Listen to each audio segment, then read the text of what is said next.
Welcome everyone. आप सभी का मेरा इस यूट्यूब चैनल में स्वागत है। जीएसटी पोर्टल में एक बड़ा अपडेट आया है जो हम चालान डिपॉजिट करते हैं उसके रिगार्डिंग। तो वीडियो में हम आगे बढ़ने से पहले आप प्लीज़ हमारे चैनल को लाइक शेयर एंड सब्सक्राइब करें और प्लीज़ कमेंट करें कि आपको क्या इसमें समझ आ रहा है या आपको क्या और जानने की ज़रूरत है। तो उसके थ्रू से हम वीडियोज़ बना के आपकी क्वेरी को सॉल्व करेंगे। जैसे जीएसटी में हम चालान डिपॉजिट करना होता था, जो हमें टैक्स डिपॉजिट करना होता था, तो या तो पहले हम नेट बैंकिंग के थ्रू से डिपॉजिट करते थे या तो दूसरा होता था हम बैंक ब्रांच विजिट करके एनईएफटी आरटीजीएस करके उसे डिपॉजिट करते थे। लेकिन अब हम यूपीआई के थ्रू से भी हम पेमेंट कर सकते थे। पहले क्या होता था, क्लाइंट अपना टैक्स जो बनता था अपने सीए या एडवोकेट्स को वो पेमेंट करते थे और वो अपने नेट बैंकिंग के थ्रू से उसे डिपॉजिट किया करते थे। लेकिन अब क्या हो गया है, आप यूपीआई या डेबिट क्रेडिट कार्ड के थ्रू से ही पेमेंट कर सकते हैं। सबसे सिंपल हो गया यूपीआई ऑप्शन, क्योंकि यूपीआई सभी कोई यूज़ करते हैं। अब क्या होगा, आप अपने सीए एडवोकेट या टैक्स कंसल्टेंट को अपनी यूपीआई आईडी खाली शेयर करिएगा और वो यूपीआई आईडी डाल के आपको पेमेंट का रिक्वेस्ट सेंड करेंगे और आप यूपीआई ऐप के थ्रू से उसे एक्सेप्ट करके पेमेंट कर सकते हैं। तो आइए जानते हैं हम किस तरह से पेमेंट कर सकते हैं। मैंने जीएसटी लॉगिन कर लिया है, ये मेरा पर्सनल जीएसटी नंबर है और मैं अब पेमेंट पे जाना चाहता हूँ। देखिए सर्विस पे जाके सर्विस क्लिक करेंगे, पेमेंट्स पे जाएंगे एंड क्रिएट चालान करेंगे। अभी हमें चालान डिपॉजिट करना है।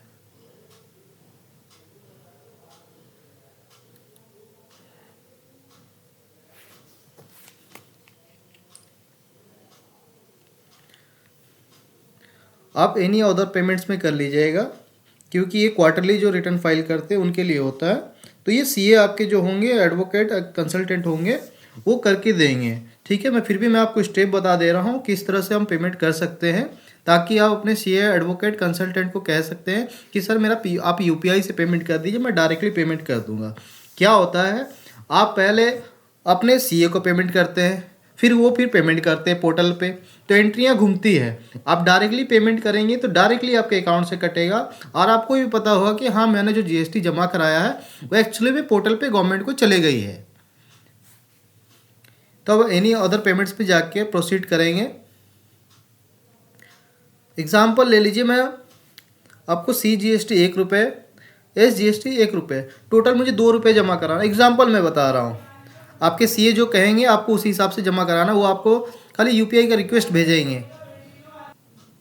या तो आप खुद से भी पेमेंट कर सकते हैं, आपको सीए बता देंगे कि किस हेड में आपको कितने रुपए डिपॉजिट करना है, तो उस हिसाब से एग्जांपल लीजिए, आपके सीए ने कहा कि CGST में आपको 1 रुपये टैक्स के हेड में जमा करना है और SGST में टैक्स के हेड में 1 रुपये जमा कराना है। एग्जाम्पल ये टोटल 2 रुपये जमा कराना है। अब मैं क्या कर रहा हूँ, ई पेमेंट पे जाना है। ठीक है, ई पेमेंट पे जाने के बाद जनरेट चालान कर लीजिए। जनरेट होने के बाद अब नीचे आ जाएंगे, नीचे ऑप्शन देखिएगा यूपीआई का ऑप्शन आ गया है। पहले क्या होता था, नेट बैंकिंग के थ्रू से पेमेंट करते थे हम, अब आप यूपीआई भीम के थ्रू से पेमेंट कर सकते हैं। अब आपको ऐसा नहीं है कि आपका कोटक में ही अकाउंट हो, यूपीआई आपका कोटक का ही हो तो आपका चलेगा, किसी भी बैंक का यूपीआई हो उससे कोई मतलब नहीं है। आप simply Kotak Mahindra bank select कर लीजिएगा। किसी भी आपका HDFC में अकाउंट हो, ICICI में अकाउंट हो, उससे कोई मतलब नहीं है, आपकी यूपीआई आईडी होनी चाहिए और आप एक यूपीआई ऐप यूज़ कर रहे हों। इसे सेलेक्ट कर लीजिएगा।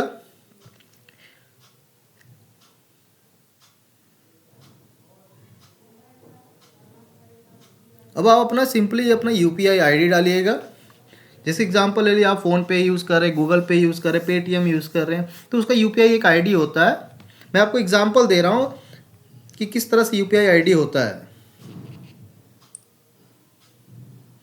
एग्जांपल ले लीजिए, मैंने एक यूपीआई आईडी डाल रखा,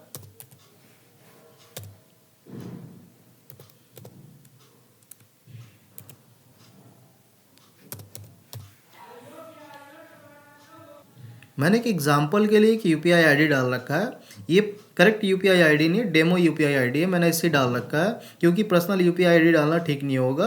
क्योंकि आप ये अगर UPI ID डाल देते हैं तो कोई भी आपको रिक्वेस्ट भेज सकता है। और ये वीडियो है मैंने खाली एजुकेशन पर्पज़ के लिए बना रहा हूँ। तो यहाँ पे आप सिंपली कोई भी नंबर डाल दीजिए, अपना मोबाइल फ़ोन नंबर। मोबाइल से नंबर से कुछ मतलब नहीं है। अगर आपका ईमेल आईडी है तो वो भी ऑप्शनल है, ईमेल आईडी डालने की दरकार नहीं है। बस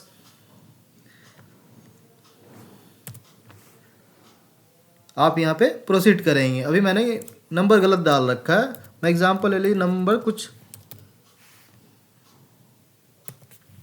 अब यहाँ पे प्रोसीड करेंगे तो ये रिक्वेस्ट चले जाएगी।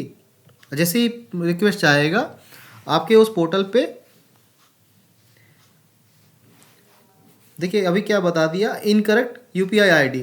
आप करेक्ट UPI ID डालेंगे तो डायरेक्टली रिक्वेस्ट चले जाएगा, और आप जिस ऐप की UPI ID दिए हैं वो ऐप पे आपको रिक्वेस्ट आएगा और आपको पेमेंट करना है, और आपका GST डायरेक्टली पेमेंट हो जाएगा। तो आप इस तरह अपने CA एडवोकेट कंसल्टेंट को डायरेक्टली कह सकते हैं कि सर आप मेरा UPI के थ्रू से पेमेंट कर दीजिए, और अपना UPI ID उनको शेयर करिएगा और वो आपको रिक्वेस्ट सेंड करेंगे, और रिक्वेस्ट से डायरेक्टली आप पेमेंट कर सकते हैं। Thank you so much. आपको ये वीडियो समझ आ गया होगा। अगर इसमें कोई भी क्वेरी है तो आप कमेंट्स बॉक्स पे हमें कमेंट कर सकते हैं, और हम कमेंट्स का ज़रूर रिप्लाई करेंगे। Thank you so much watching my YouTube channel.